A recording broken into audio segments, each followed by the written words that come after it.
सोनम और राजा की शादीशुदा जिंदगी का महज कुछ दिनों का सफर इतना भयंकर और दर्दनाक मोड़ पर खत्म होना अपने आप में कई सवालों को, कई कहानियों को और अनजाने डर को जन्म दे गया।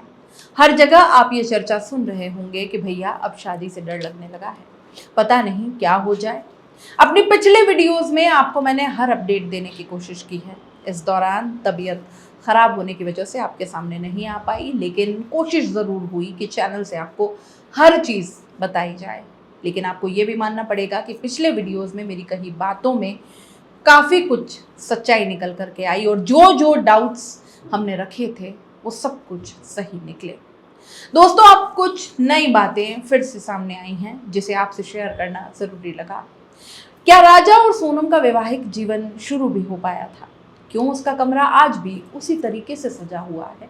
वो सुहाग सेज यूं ही रह गई और राजा अपने भविष्य के सुहाने सपने बुनते हुए यूं ही दुनिया से रुखसत कर दिया गया। आज की ये बात कुछ शुरू होती है उत्तर प्रदेश में गाजीपुर हाईवे के किनारे एक ढाबा है दोस्तों। नाम है काशी चाय का जायका। 9 जून 2025 की रात थी, लगभग कुछ 1 बजे के आसपास का वक्त हो रहा था। एक लड़की बड़ी ही बिखरी बदहवास हालत में, बाल बिखरे हुए, एक काले रंग की टी शर्ट, काले रंग की पैंट पहने हुए एक होटल पर अचानक से आकर के वो खड़ी हो जाती है। उसकी हालत देखने के बाद होटल का मालिक भी अचंभित हो जाता है। एक लड़की इतनी रात को इस हालत में, हैरान परेशान लड़की को देखकर होटल मालिक काफ़ी कुछ सोचने पर मजबूर हो जाता है। लड़की आकर होटल मालिक से कहती है कि मैं अपने परिवार से बात करना चाहती हूँ, आप मुझे अपना फ़ोन दे सकते हैं? अब ऐसे में कोई भी व्यक्ति होगा जो सही व्यक्ति जिसे कहते हैं, जिसमें कोई छल कपट नहीं हो, बहुत मददगार और इस तरह के जो व्यक्ति होते हैं वो, उन्हें दया आ जाएगी और वो अपना फ़ोन दे देता है। फ़ोन लेते ही लड़की सबसे पहले अपने भाई से बात करती है और भाई से बात करते हुए तेज़ तेज़ वो रोने लग जाती है। अब तक उस होटल मालिक को ये नहीं पता था कि आखिरकार ये लड़की है कौन, लेकिन ये लड़की वही सोनम होती है जो इंदौर से अपने पति के साथ निकली थी हनीमून मनाने के लिए। शिलोंग जाती है और अचानक से वहाँ से लापता हो जाती है, जिसको पूरा देश ढूंढ रहा था, देखना चाहता था, उसके बारे में जानना चाहता था कि आखिर सोनम जिंदा है या मर गई, या उसके साथ कुछ अनहोनी तो नहीं हुई है, सोनम आखिर है कहाँ। क्योंकि राजा रघुवंशी के बारे में काफ़ी कुछ जाना गया था, देश में काफ़ी कुछ चल रहा था, काफ़ी कुछ खुलासे हुए थे, तो अब तलाश सोनम की थी। ये पूरी बात आखिर उसके भाई तक पहुंचती है। भाई ने तुरंत ही पुलिस को सूचना दे दी कि मेरी बहन फला फला ढाबे पर आपको मिल जाएगी, और वो जहां भी था वहां से बस किसी तरीके से जैसे भी वो अपनी बहन के पास पहुंचता है। पुलिस से रिक्वेस्ट करता है कि मैं अपनी बहन से कुछ बातें करना चाहता हूं। पुलिस वाले भी अनुमति दे देते हैं, केस काफ़ी बड़ा है। और ये 3 मिनट की मुलाकात जो होती है, यानी कि सोनम रघुवंशी और उसका भाई गोविंद रघुवंशी आपस में बात करते हैं। गोविंद रघुवंशी ने सिर्फ एक बात पूछी, एक ही बात कही कि बस मैं ये पूछना चाहता हूँ सोनम कि क्या तुमने राजा रघुवंशी का कत्ल करवाया है, हाँ या ना? बस इतना जवाब दे दो। 3 मिनट की इस मुलाकात में कुछ बात हो पाती है, कुछ नहीं हो पाती है। लड़की एकदम खामोश, कोई जवाब नहीं देती। लेकिन इससे पहले अपनी ही बहन का रूप गोविंद ने कभी ऐसा देखा नहीं था। उसकी खामोशी बहुत कुछ कह जाती है। और जब 1 आध दिन का समय और बीता, वो इंदौर पहुंचते हैं और इंदौर जाने के बाद वो अपने परिवार वालों से मुलाकात करने के बाद सीधा राजा रघुवंशी के घर पहुंच जाता है। उसकी माँ के सामने जाता है, रोते गिड़गिड़ाते बिलखते हुए उनसे माफ़ी मांगता है कि हमें माफ़ कर देना और हम आज से तुम्हारे साथ हैं। मैं आपका बेटा हूँ, आपका बेटा मरा नहीं, बल्कि मैं अब आपका बेटा हूँ। सोनम हमेशा हमेशा के लिए हमारे परिवार से दूर जा चुकी है, हमारे लिए मर गई वो। जैसे ही ये बात गोविंद रघुवंशी ने इस परिवार से कही, ये बात सोशल मीडिया पर बहुत तेज़ी से वायरल होती है।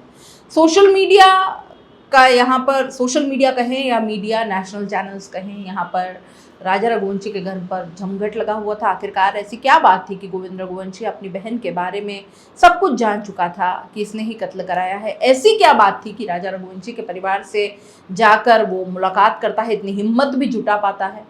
आखिर वो क्या बात थी? राजा रघुवंशी के परिवार से मिलकर गोविंद रघुवंशी किसको बचाना चाह रहा था? मध्य प्रदेश के इंदौर शहर से ये पूरी दास्तान दोस्तों शुरू होती है। दरअसल एक समाज का ऐप जो रघुवंशी समाज का होता है, उसमें समाज के विवाह योग्य युवक युवती का परिचय उसके अंदर डाला जाता है, उनके बारे में पूरी डिटेल्स डाली जाती है ताकि रिश्ते समाज में करने आसान हो जाए। ऐसा ही कुछ यहाँ भी होता है। राजा रघुवंशी जो कि सहकार नगर का रहने वाला होता है, ट्रांसपोर्ट कारोबारी होता है, अपने ही 3 भाइयों में सबसे छोटा होता है और जिसकी शादी नहीं होती। अपनी माँ के पास ऐप में दिख रही एक तस्वीर को लेकर के जाता है, दिखाता है कि देखो माँ, ये सोनम रघुवंशी है, गोविंद नगर की रहने वाली है और इसके जो पिता का है प्लाईवुड का अच्छा खासा कारोबार है, पढ़े लिखे लोग हैं, ठीक ठाक है सब कुछ, लड़की भी देखने में अच्छी है, क्यों ना इनसे शादी की बात करें। दोनों परिवार वाले आपस में फ़ोन पर बातचीत करते हैं, मुलाकात करते हैं, फिर शादी की तारीख तय हो जाती है। पंडित जी तारीख निकालते हैं, तारीख आती है 11 मई 2025। शादी बहुत धूमधाम से होती है, रिश्तेदारों को बुलाया जाता है, सब कुछ ठीक ठाक चल रहा था। वीडियोज़ इनके वायरल होते हैं इस शादी के, क्योंकि बहन जो है वो सोशल मीडिया इन्फ्लुएंसर है। बहरहाल लड़की सोनम यहाँ से अपने ससुराल जाती है, ससुराल जाने के बाद एक आध दिन वहाँ ठहरती है, वापस लौट कर आती है और फिर वो बहुत जल्दी से एक ऐसा प्लान बनाती है कि हम हनीमून मनाने के लिए किसी ऐसी जगह पर जाएं, बिल्कुल शांत, जहाँ पर वादियाँ हो, सब कुछ बहुत अच्छा खूबसूरत हो। वो अपने पति को इसके लिए मना भी लेती है। अपनी नई नवेली दुल्हन को आखिर कौन नाराज़ करता है। तो 20 मई 2025 को आखिरकार हनीमून के लिए मध्य प्रदेश के इंदौर शहर से सीधा लगभग 2200 किलोमीटर दूर शिलोंग पहुंच जाते हैं। ये वहां जाकर अपने हनीमून पर घूमना फिरना ये सब कुछ चल रहा था, लेकिन अचानक से खबर पहुंचती है कि 23 मई 2025 को जो राजा रघुवंशी और उसकी पत्नी सोनम रघुवंशी लापता हो जाते हैं। परिवार वालों ने ढूंढने की कोशिश की, लेकिन राजा रघुवंशी की जो बहन है, जिसका नाम सृष्टि रघुवंशी है, जैसा कि मैंने आपको बताया था कि ये सोशल मीडिया पर इन्फ्लुएंसिंग का काम करती हैं, लोगों का प्रमोशन करती हैं। इनके वीडियो अच्छे खासे लोग देखते हैं, मिलियंस में व्यूज़ चले जाते हैं, जब भाई का कहीं अता पता नहीं चलता। हालांकि इसके जो बड़े भाई होते हैं सचिन, विपिन, वो अपनी तरह से कोशिश कर ही रहे थे अपने भाई को तलाश करने के लिए। लोकल पुलिस स्टेशन हो, नेता हो, जो भी तरीके हो सकते थे, सब कुछ वहां पर काम में लिए जा रहे थे। लेकिन बहन ने एक अपनी चिंता या एक कहें कि फटाफट उनका पता लगे, इसके लिए अपने घर बैठे बैठे सृष्टि रघुवंशी ने एक कोशिश की। अपने आप में वो कोशिश काबिल तारीफ है। उसने वीडियो बनाना शुरू किया और उसने अपने भाई भाभी की जो नई नवेली दूल्हा दुल्हन थे, दोनों की फ़ोटो लगाए और उसके फ़ोटो लगाते हुए कहा कि ये शिलोंग में हनीमून मनाने के लिए गए हैं और अचानक से लापता हो गए हैं। इनके बारे में कोई जानकारी देगा तो उसे उचित इनाम देंगे। लगातार उसने सोशल मीडिया पर इस तरह की जानकारी अपलोड करना शुरू कर दिया। देखते ही देखते सृष्टि रघुवंशी की वीडियो सोशल मीडिया पर बहुत तेज़ी के साथ वायरल हो जाती है। जो अन्य यूज़र्स होते हैं या सोशल मीडिया से जुड़े हुए जो और भी अखबार वाले या न्यूज़ चैनल्स वाले रिपोर्टर्स होते हैं, वो इस खबर को गंभीरता से ले लेते हैं और ये खबर बहुत तेज़ी के साथ सुर्खियों में आना शुरू हो जाती है। आखिरकार जब मामला इतना हाईलाइट हो जाए, अब चाहे मध्य प्रदेश की सरकार हो, मेघालय की सरकार हो, वो भी अलर्ट हो जाती है। देश के गृह मंत्री अमित शाह भी अलर्ट हो जाते हैं। वो भी फ़ोन पर इस पूरी मामले की अपडेट लेते हैं, मैसेज पर बातचीत करने की कोशिश करते हैं। कई मंत्रियों ने भी अपनी तरफ से कोशिशें की।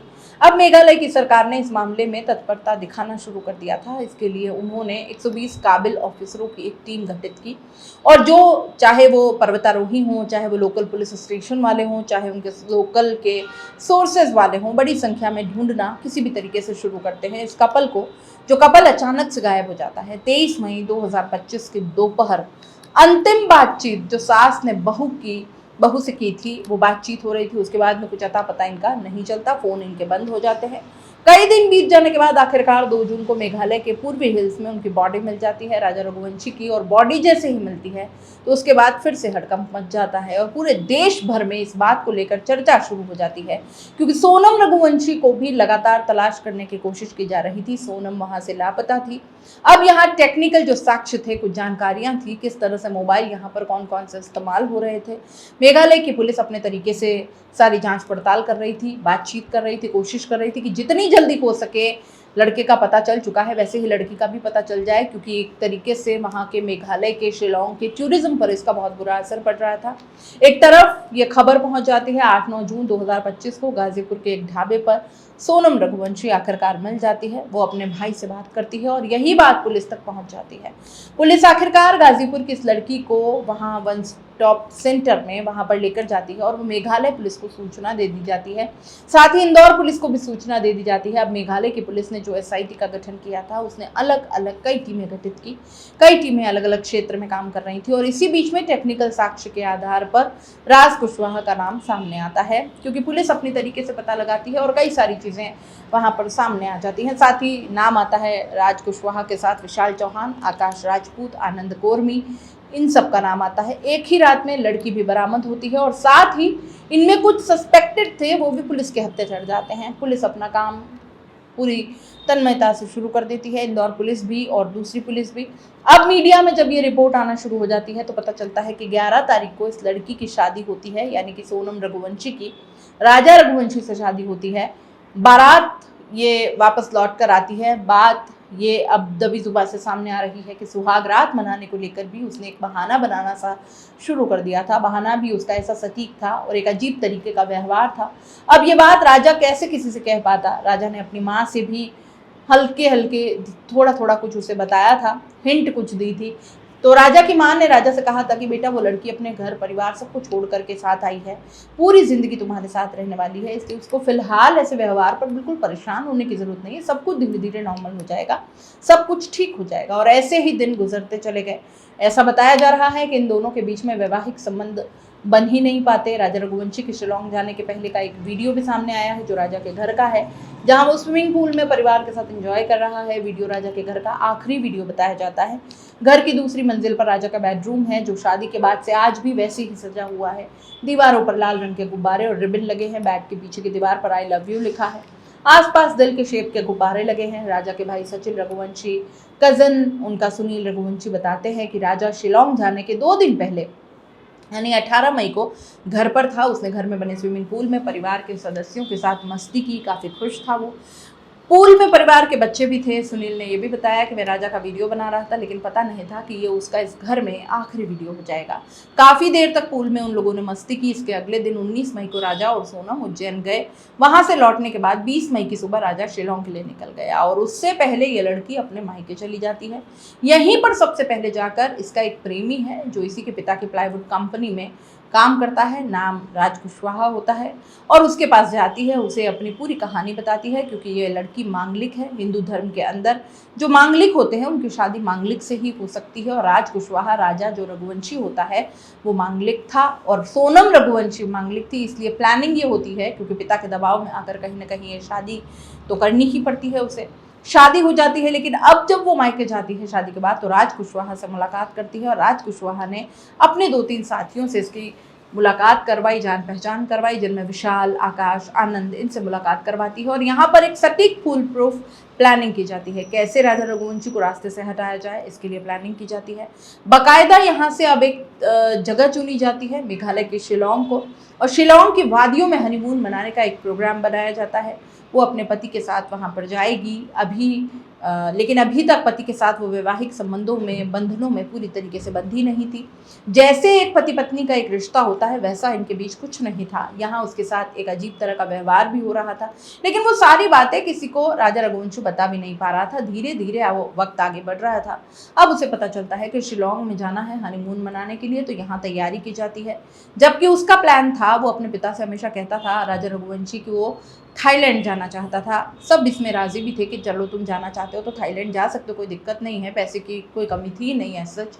लेकिन अचानक से उसके सामने टिकट आ जाते हैं शिलोंग के। वो अपनी पत्नी से इनकार नहीं कर पाता। आखिरकार वो वहाँ पहुँच जाते हैं। इधर पत्नी ने राज कुशवाहा से पूरी प्लानिंग कर डाली थी और करने के बाद पूरा रास्ता बताया कि कैसे क्या करना है, किस किस तरीके से किस चीज़ को अंजाम देना है। यहाँ से वो दिन 2 सिम कार्ड लेती है। एक सिम कार्ड अपने पास रखती है, दूसरा सिम कार्ड राज को देती है।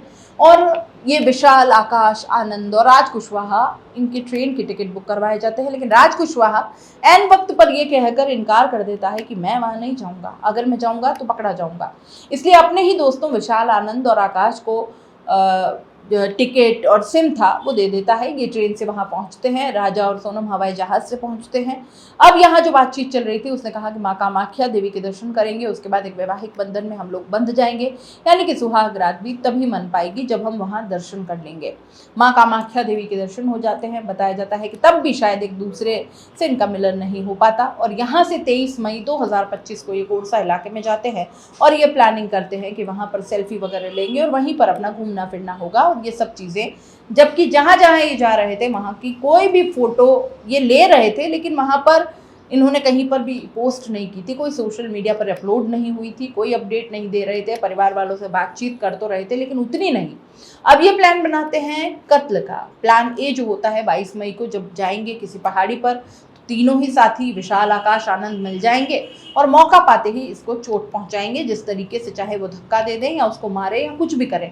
इस तरह की कुछ प्लानिंग थी, लेकिन उस दिन बारिश बहुत ज़्यादा हो जाती है। बारिश होने की वजह से शायद इनका प्लान बदल जाता है, क्योंकि ये उस रूम से निकल ही नहीं पाते और प्लान चौपट हो जाता है। अब अगला दिन यानी कि 23 तारीख आती है। प्लान बी एक्टिवेट होता है। प्लान बी में बोईसरडोंग एक पार्किंग स्थल होता है, वहाँ पहुँचते हैं और यहाँ जाने के बाद विशाल सबसे पहले हमला करता है। बहुत तेज़ी के साथ सामने से वार करता है, उसके बाद फिर पीछे से वार किया जाता है और उसको मारकर उसे बहुत गहरी खाई के अंदर डाल दिया जाता है। 2 जून 2025 को आखिरकार सुबह से लगभग 11:30 बजे के आसपास राजा रघुवंशी की लाश मिल जाती है, लेकिन इसमें प्लान सी भी तैयार किया होता है, ऐसा बताया जाता है। दावा ये होता है कि सोनम रघुवंशी ने ये पूरा प्लान कर रखा था कि कातिल जो ये किराए पर लाए हुए होते हैं, अगर ये काम नहीं कर पाते तो खुद उसको सीधा हिल्स पे ले जाकर लेके जाती वो पहाड़ी पर और वहां से वो धक्का दे देती। उसको बस किसी भी तरीके से मारना था राजा रघुवंशी को, हर हाल में। मारने के बाद लगभग 11 किलोमीटर दूर सबके सब मीटिंग करते हैं। मीटिंग करने के बाद मिलते हैं, बातचीत करते हैं। एक तरीके से आप ये भी समझ सकते हैं कि खुशियां मनाते हैं और यहाँ से अपने अपने रास्ते वो निकल लेते हैं। बताया जाता है कि जो सोनम रघुवंशी 25 तारीख को शिलोंग सिलीगुड़ी होते हुए इंदौर पहुंचती है। इंदौर के देवास नाका एक जगह लगती है, वहां पर राज कुशवाहा के संग वो रह रही थी। 2-3 दिन ये साथ रहते हैं। इसी बीच में जब लगातार पुलिस, मेघालय की पुलिस ऑपरेशन हनीमून अपना पूरा कर रही थी, वो ये पता करने की कोशिश कर रही थी कि आखिरकार कौन कहाँ क्या कर रहा है। टेक्निकल सारे जो सबूत है वो जुटाए जा रहे थे। एक तरफ इनको ये भी आभास हो चला था कि अब पुलिस इन्हें बहुत जल्दी पकड़ लेगी। आखिरकार उत्तर प्रदेश के गाजीपुर में 9 जून की रात को सोनम रघुवंशी वहाँ पर एक ढाबे पर पहुँच जाती है, वहाँ मिल जाती है। उधर जो बाकी साथी होते हैं वो पकड़े जाते हैं। पुलिस जब उन बाकी साथियों को पकड़ रही थी, जिसमें आकाश, विशाल, आनंद हो, राज कुशवाहा हो, तो इस तरीके से इनकी गिरफ्तारी हो रही थी। विशाल के घर पर पुलिस छापेमारी करती है ये देखने के लिए कि उस दिन, जिस दिन कत्ल हुआ, उस दिन उसने क्या कपड़े पहने थे, ताकि वो कपड़े भी बरामद हो जाए। बाकी जो साथी थे उनके यहाँ भी दबिश दी जाती है, लेकिन ऐसा कुछ शायद मिलता नहीं है। पुलिस ने इन चीज़ को बड़ी गोपनीय रखा है। आखिरकार सोनम और उसके जो बाकी साथी थे, विशाल, राज, आनंद, आकाश, इन चारों को गिरफ्तार किया गया। गिरफ्तार करने के बाद इनको सीधा लेके जाते हैं यहाँ से अलग अलग रास्ते से होते हुए शिलोंग, और शिलोंग की 11 जून 2025 की शाम लगभग 6 बजे के आसपास अदालत में इन्हें पेश किया जाता है। शाम को 6 बजे के आसपास अगले 8 दिन तक इनको रिमांड सौंप दी जाती है और अब ये पुलिस रिमांड पर हैं। इनसे बारी बारी से पूछताछ हो रही है। साथ ही जहाँ जहाँ पर ये गए हैं, जो जो इन्होंने कुछ किया है, उसको रिक्रिएट करवाया जाएगा और रिक्रिएट करके देखेंगे कि आखिरकार क्या क्या हुआ है। एक एक सबूत जुटाए जाएंगे, कहीं ऐसा ना हो कि कुछ छूट जाए। तो इसलिए पुलिस को पूरी छूट होती है, अगले 8 दिन तक वो अपना काम पूरा करें। अब ये जो राज कुशवाहा है, राज कुशवाहा के बारे में जो मीडिया रिपोर्ट चल रही थी, ये तो पता चल रहा था लगभग 3 साल से वो अपने स्प्लाई की कंपनी में काम कर रहा था। उससे पहले साल 2020 की ये बात है, 11 मई की वो तारीख थी। इसके पिता की मौत हो जाती है। इसके पिता की मौत होने के बाद में ये पेपर बांटा करता था और एक कपड़े की फैक्ट्री में काम करता था। दिन रात काम करता। बहुत परिवार की स्थिति जो थी वो बहुत ख़राब थी। इसकी माँ एक इंटरव्यू में ये भी बताती सुनी गई कि ये किसी तरह से सूचना मिली थी कि आपको इस तरह से गोविंद नगर के कुछ व्यापारी हैं, उनके साथ अगर काम करना चाहते हो तो प्लाई की कंपनी में आपको काम मिल जाएगा। राज कुशवाहा वहाँ जाता है, सोनम की कंपनी में काम करता है और कब सोनम के वो इतना नज़दीक पहुँच जाता है किसी को इस बात का अंदाज़ा तक नहीं होता। जबकि ये सोनम से 5 साल छोटा होता है। इसकी उम्र 19 साल, तो सोनम की उम्र कुछ 24 साल के आसपास रही और 5 साल छोटे लड़के से उसे प्यार हो जाता है और एक दूसरे के बहुत करीब हो जाते हैं। यूँ तो ज़माने के सामने वो राखी बंधवाया करता था, सबके सामने दीदी कहता था, सबके सामने बात करता था, लेकिन इन दोनों का रिश्ता कुछ अजब गजब मोड़ ले गया। इसको लेकर भी लोग अब समझ नहीं पा रहे हैं, परिवार के लोग भी नहीं समझ रहे हैं, कोई भी इस बात को नहीं समझ पा रहा है कि आखिरकार सोनम ये इसके साथ कैसे रिश्ते में हो गई। पब्लिक में तो कहती है कि भैया है और बाकी इन दोनों के बीच कुछ अलग रिश्ता पक रहा था। लेकिन इस बीच में जब गोविंद रघुवंशी को अपनी बहन से बातचीत करने के बाद पूरी तरह से अंदाज़ा हो जाता है कि कहीं ना कहीं इसने ही अपराध किया है। यही कारण है कि 3 मिनट की उस मुलाकात के बाद सीधा वो राजा रघुवंशी के घर पहुंचता है, परिवार वालों से मुलाकात करता है और उसके बाद में राजा रघुवंशी के घर जब उसकी माँ से मिलता है तो रोते गिड़गिड़ाते हुए माफ़ी मांगता है, कहता है कि मैं आज से आपका बेटा हूँ, हमारे लिए सोनम रघुवंशी पूरी तरह से मर चुकी है, अब आपके साथ मैं लड़ाई लड़ूंगा और सोनम रघुवंशी को फांसी के फंदे तक पहुंचाने की पूरी कोशिश करूंगा। मीडिया के सामने भी जब इस तरह की बातें आती हैं तो लोग कहने लगते हैं कि कहीं ना कहीं सोनम रघुवंशी है, उसकी माँ इस पूरा खेल पूरे के कहानी को वो जानती थी, लड़की को किससे प्यार है किससे नहीं है। शायद गोविंद रघुवंशी अपने माता पिता अपने परिवार को बचाने की कोशिश कर रहा है, क्योंकि उन्होंने अंतिम क्षण तक वो माना ही नहीं सोनम रघुवंशी कातिल हो सकती है, सोनम रघुवंशी राजा रघुवंशी का कत्ल करा सकती है। शायद गोविंद रघुवंशी की चाल हो, ये चाल है क्या है इसके बारे में अभी कुछ कहना बहुत जल्दबाजी हो जाएगी दोस्तों, ज़्यादा कुछ नहीं कह पाएंगे। पुलिस इस मामले की जांच पड़ताल करेगी। राजा के पिता ने भी सोनम के परिवार वालों के बारे में कहा है इनका सामाजिक बहिष्कार कर दिया जाए, इस परिवार से हमारा कोई लेना देना नहीं है, समाज पूरी तरीके से इनका बहिष्कार करे तो ज़्यादा सही है।